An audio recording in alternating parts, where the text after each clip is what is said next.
Hello, 4th grade students. Back for some more math time. This is the week 2, video 1 for the week. We'll be focusing on 2 IXL levels, T.2 and T.5. Today we're going to be using a place value chart just like before, working with decimals. The big idea here is decimals, decimals, decimals. There are 2 questions for the day, and for kids and parents, typically we look at an essential question to dive into. Today is, how are fractions and decimals related? And there are equivalent fractions. Are there equivalent decimals? That is today's 2 questions, and the 2 IXL levels will help explore those 2 ideas.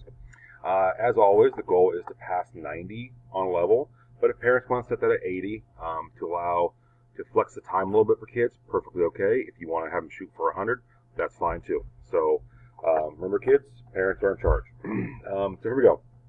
Today, IXL level. I'm going to bounce back and forth between our place value chart. Remember, a decimal is that little dot. It looks like a period we would use in a sentence, but in math, that little dot means a decimal. And what that does is that separates whole numbers from parts of whole numbers.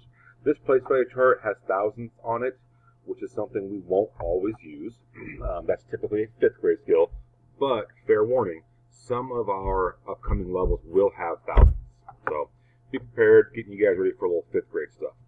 Okay, so for today, we're going to lesson T2. There'll be some models, and we're going to relate fractions to decimals first. So, in our IXL math space here, 4th grade, scroll on down, and there is T2. I'll show a couple of problems here. Okay, so the first one, this is an interactive model. We have a base 10 model, base 10 meaning that there are 10 parts to it, or sometimes 100 or 1,000, okay? So we're going to show 9/10 by shading the model. So, kids, you can click and drag over. We're going to shade 9 out of 10 parts. And I understand this is a fraction, but Mr. Edmonds, we're talking about decimals. We're going to explore that relationship between decimals and fractions. If you know how to read this number, 9/10, you should be able to take a place value chart like this and say, I can write 9/10, oops, there's yesterday's work, 9/10 as, I'm going to put a 9 in the 10th place. Now, here's one little thing to keep track of, kids, is if you have 9/10 and there's our decimal, that looks like that'd be okay, but a simple agreement we all have in math is if there are no whole numbers, we want to put a 0 in the ones place, so it looks like the 0 represents no whole numbers, and we just simply have the fraction. So something to keep track of.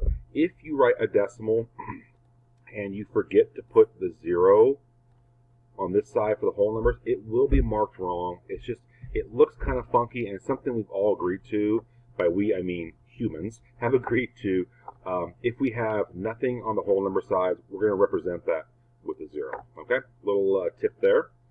So on your thing, you shade it in and submit 9/10.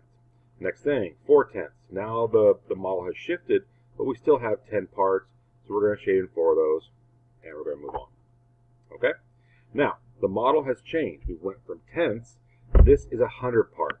How do I know it's 100 parts? Well, it always looks like this. There's going to be 1, 2, 3, 4, 5, all the way over to 10. 10 wide, 10 down. That's a 10 by 10 model. Therefore, it's 100 pieces. Okay? So we're going to click and drag in 7 of those. I shaded over 7. Now, how do I know that's 7? One quick tip is, you see right here, there's 3 left over. 7 plus 3 is 10. Therefore, this is 7. And moving on.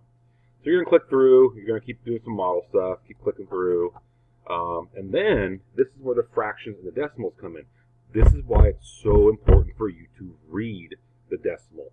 If you can read the decimal, you can write the decimal and the fraction, therefore. So this number right here says 0.7. Well, saying 0.7 doesn't really help me. But if I know that this is 7/10, let me go back to my place value chart here for a moment. If I know to read this number, it says 7/10, I can look at my equivalent fraction here and simply type a 7 in, shade my 7 out of 10 parts, and guess what? I get to move on with my life. Next one, it says 0.52. Well, we don't say 0.52. What we would say is We know that number right there is 52, but 52 what? Cue the Jeopardy music. 52, the farthest right digit right here, this 2, that place tells us how to name it. This is 52 hundredths, okay? So we go back to our IXL level, 52 hundredths, 52, oops, not 525, 52 hundredths, and then proceed to shade. A recommendation on shading 52 hundredths, that 5 right there, that is 5, oops, that is 5 of these columns shaded in. That's 5 full columns. So that's 10, 20, 30, 40, 50, and the 2 extra pieces right there, and we move on. Okay, kids, give this level a shot. Actually, I'll jump ahead to make sure there's no other things that pop up. You're still shading. You're still doing the equivalent fraction to the equivalent decimal, and then shading it in. Should jump in the next level here. This now you're just simply shading decimals. And now you're into the challenge round, okay? Now this one right here does introduce the whole numbers. Let's not panic. That 1 represents one whole. So you're going to shade one whole model. That one whole model. Then the 5900. So there's 10, 20, 30, 40, 50, 60.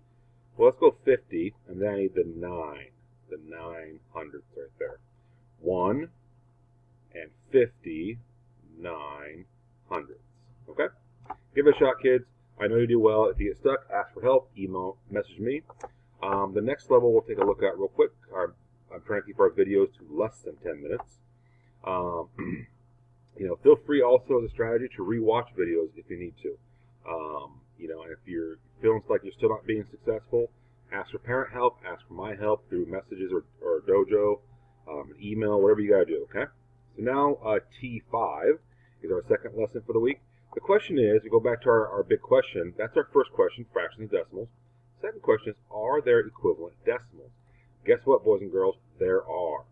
So here's how you know that. So let's say I had that same number we had a moment ago, 9/10. I want you to pay special attention. Look at the digit 9 and look at the decimal. Do you notice how the digit 9 is directly next to the decimal? It's just to the left of it. Now watch what happens if I do this. Did the 9 move farther away from the decimal? It did not. That 9/10 still has that same value. Putting a 0 on the end of that another digit for 0 right there in that decimal, didn't move that 9 at all.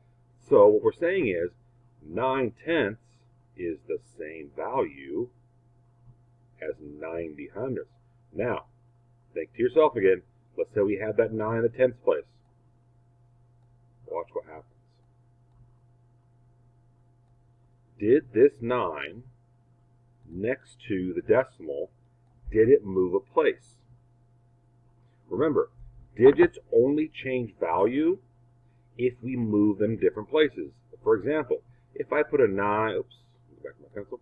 If I put a 9 in the 1's place, and that 9 gets moved to the 10th place, did that 9 move closer or away from the decimal? Well, if it moves away or closer to the decimal, that changes the value. So this 9/1s is 10 times less than this 90. This 90 right here, this 9/10s. The same can be said about decimals.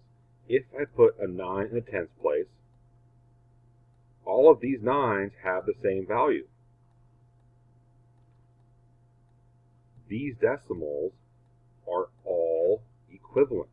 This is 900 thousandths, 90 hundredths, 9/10. Let's go back to our IXL level and explore the idea a little more. Here's the question. Are these two decimals equivalent? They both have 0 1s. This one has 2/10. These are not equivalent. Take a moment. Think money here, kids. This is 57 hundredths or 57 cents. This is 97 hundredths or 97 cents. These are not equivalent. Take a look. Think money again. If we have two decimal place values, we can think money here. Are they equivalent? No. Are they equivalent? Now, think to yourself for a moment. where are the digits? There's the decimal right there and right there. We have 0 ones. Here we have 5 tenths. Here we have 5 tenths. Those are the same. Here we have 4 hundredths. Here we have 4 hundredths. This one, this place right here has a 0. What does this place right here have? Correct. It has nothing. And how do we represent nothing? With a 0. Therefore, 540 thousandths is the same as or equivalent to 54 hundredths. So these, in fact, are equivalent. So your job is to go through and explore and figure out which one of these decimals are equivalent. Here we have 8 tenths, 8 tenths, 2 hundredths, 2 hundredths, no thousandths, and guess what here, kids? No thousandths. These would be the equivalent ones. Okay, check out both these levels today. Give them a shot. If you have questions, shoot me an email. Have your parents shoot me an email. Message me in Dojo. I'll send out another video on lessons on levels T7 and T8. That'll be the week 2 video 2 for that week. Have a great day, guys.